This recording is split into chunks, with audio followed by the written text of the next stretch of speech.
With the battle between Gojo and Sukuna coming to an end, it's a pretty widely discussed topic now, especially because it was a highly anticipated fight, so it was bound to have some sort of controversy, whether that be good or bad. But especially this fight in particular, and especially with how it ended. And unsurprisingly, I've seen a lot of mixed views here, which is to be expected with a fight like this.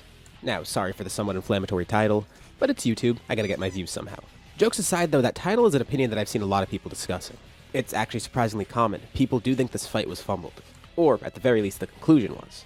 I initially did want to take a look at this fight as objectively as possible without pushing my own opinion, although being completely objective while talking about writing like this, that's not really possible. And given the title of the video too, it's kinda hard to answer that question without giving some sort of an opinion piece.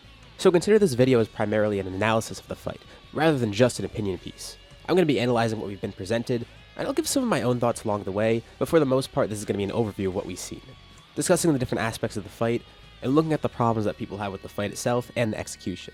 Also for this video, we're going to go under the assumption that Gojo actually is dead. Despite my cope video that I made that theorizes how he could be alive, I do actually believe he is dead. But regardless of him being dead or not, he's still lost at the end of the day. And for the sake of this video, we'll be acting like he is dead. So as for the fight itself, from a technical standpoint it was handled pretty well. It showcased both of these characters fighting at their full power, well, for the most part at least, and we got to see the full scope of their abilities. Thankfully it's not some small scale short fight either. It's a pretty huge spectacle which is deserved. That's what it should be. It was pretty entertaining throughout, at least for me, especially with the fact that we got to see more of Gojo fighting all out, and seeing what Sukuna is capable of. In terms of the actual fight itself, I feel like it's safe to say it wasn't underwhelming at all. The ending definitely isn't something that's underwhelming. Gojo, the strongest sorcerer, losing a battle, and even dying in it, I don't see it as underwhelming in the least. This fight did have pretty high expectations after all, and it was slated to be a death match. One of them was going to die.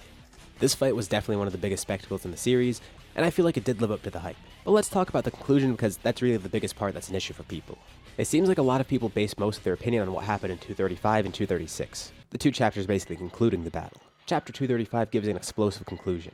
We get an excellent sequence of the Hollow Purple, finished off with an amazing spread to showcase the destructive power of it.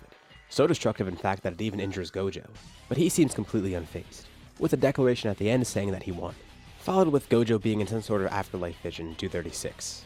First let me cover the execution of this.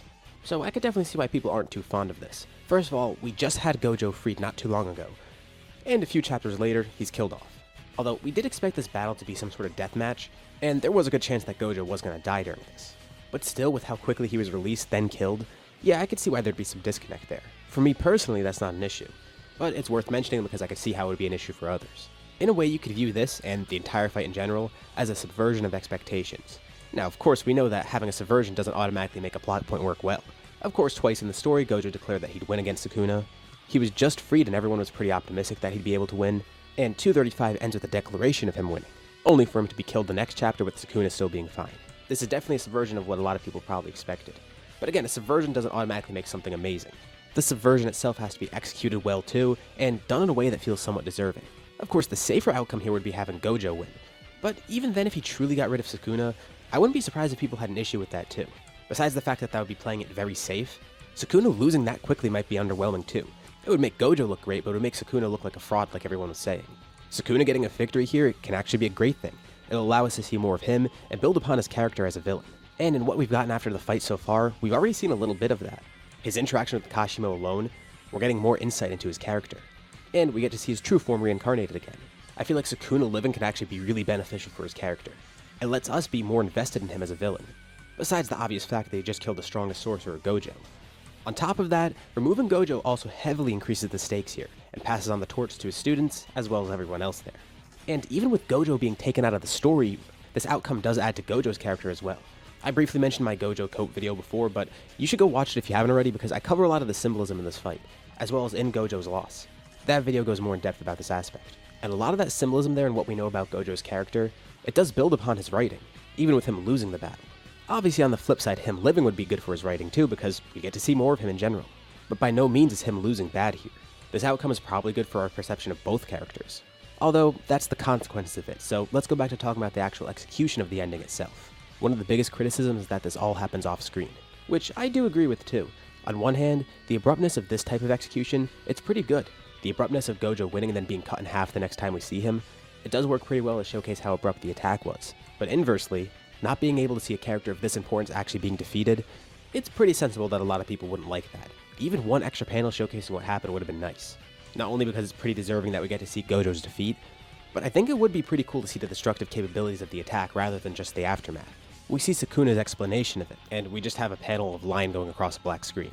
And a little piece of opinion here, but one incredibly small change that I think could help here, if this panel was taken and put before the reveal of Gojo's death, rather than where it actually is, even that might work pretty well. I've seen a lot of fan edits too of the last panel of 235, where people edit a line going through it, which again is another simple change, still conveying the abruptness that's conveyed here, but at least giving us some sort of view of the attack too. Now, whether or not you like the abruptness of the scene, that's definitely more subjective, and it's pretty reasonable that everyone's not really too fond of it. But I think it's important to at least analyze the fact that, yeah, that was intentional. And no, Gege didn't actually forget a chapter during this. He was just saying it felt like he forgot to draw a chapter. It's pretty funny to joke about, but a lot of people think he actually did forget to draw a chapter, which, no, that's not true, even though it might feel like it. But it seems like he definitely did want to convey the abruptness, based on how he showed the scene and what he said about it after. Now, one more thing I want to talk about is whether or not this is an ass pull on Sukuna's part. This is another aspect that a lot of people are criticizing. Personally, I'm fine with the technique itself, and it makes perfect sense too.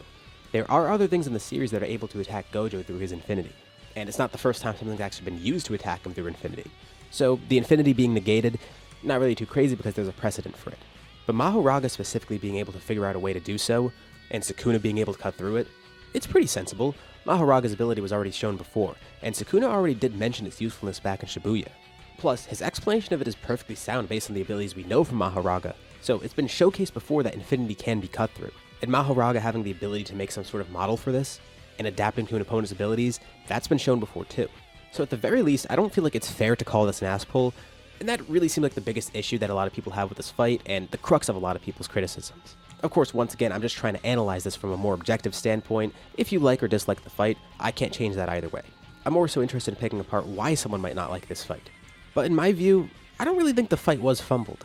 For all the reasons I discussed throughout this video, I think the fight was pretty satisfying, and definitely not fumbled in the slightest. As for the fight itself and everything before the conclusion, that was all handled really well. It was an entertaining battle throughout with a lot of spectacle, and showed us the abilities of Gojo and Sukuna, exactly like we'd want. The fight itself wasn't underwhelming at all either. Plus, Sukuna's ability to slice through infinity, that didn't really come out of nowhere. Ending it that abruptly is really a bold choice. It's a very risky choice too, and I respect Gege for actually trying to do that.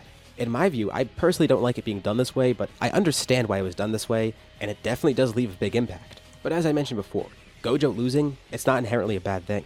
The final attack being off screen though, that's a bit more of a questionable choice. But I think it is also important to remember everything else that happened in this battle too, because outside of that questionable part, and every other aspect, this fight was pretty great.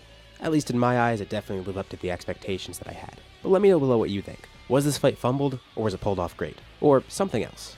Sorry the video's kind of all over the place because again, I'm still new to making Jujutsu Kaisen videos, but expect more in the future. Anyways, thank you all for watching, and I'll see you in my next video.